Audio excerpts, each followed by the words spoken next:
Kia ora tamariki mā. I thought it was time I read you your story, and at this stage it's going to be a bedtime story. So today I have got Grandma McGarvey, and the thing I love about Grandma McGarvey is that she always has a really cool cardigan on.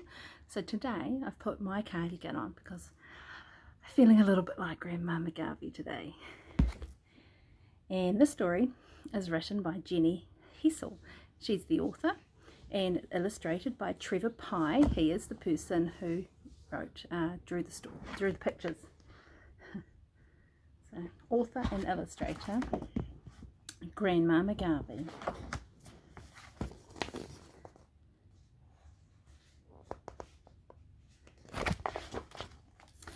When Grandma McGarvey goes to the dump, she backs out the car with a bit of a bump, and then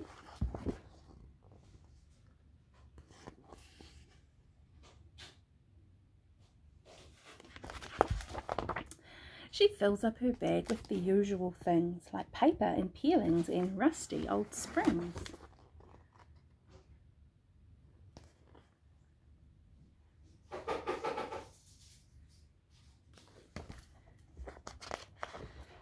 And she fastens the opening with staples and strings, and then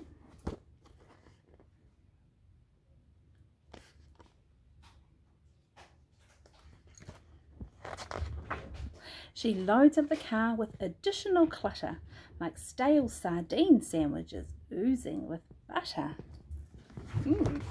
Doesn't sound very nice.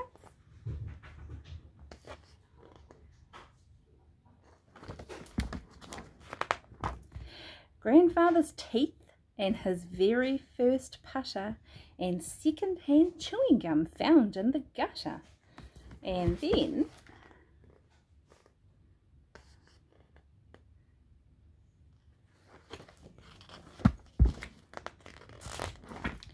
she leaps on the roof rack and hauls up a tin that smells so revolting she daren't look in. So she flattens it down with a rolling pin and an old overcoat made of elephant skin, and a crate of old jars that smells strongly of gin. And then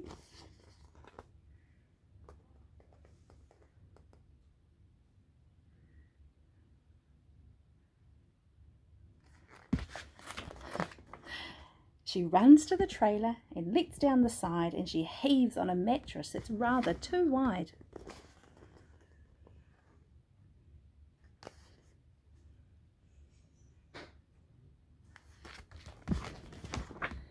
And a picture of Lottie when she was a bride, and something disgusting that the dog brought inside.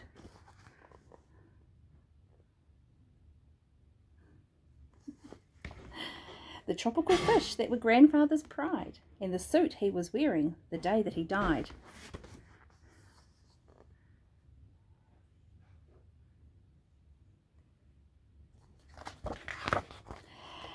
And when she is sure that it's properly tied,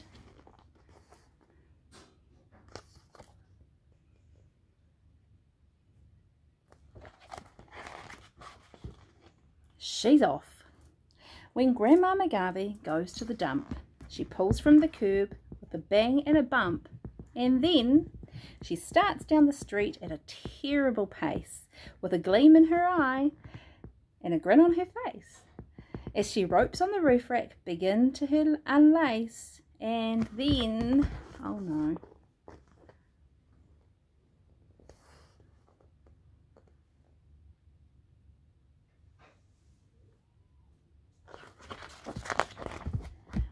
She belts round the bend with a whoop of delight, and the trailer, which wasn't tied up very tight, starts to shiver and shudder with all of its might, and the tropical fish are all gasping with fright. And then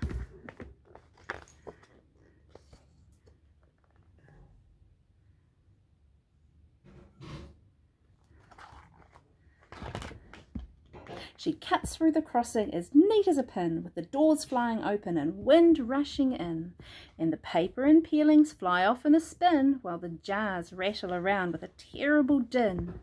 And then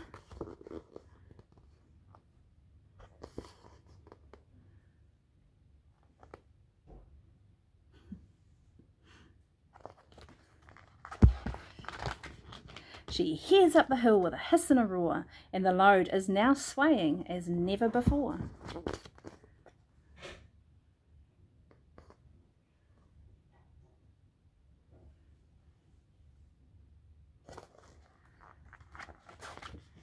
And Grandfather's clubs start to slide out the door, and the mattress is tearing and strewing its straw.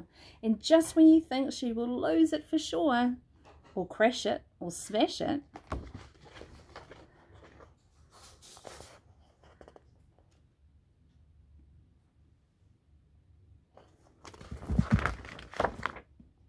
she's there.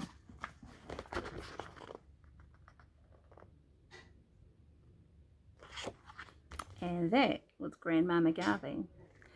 Could I just say, I do not drive like Grandma McGarvey. I may be feeling a little bit like Grandma McGarvey today, but I do not drive like her. Hope you enjoyed the story, Tamariki mā, and I will see you tomorrow. Ka kite a popo.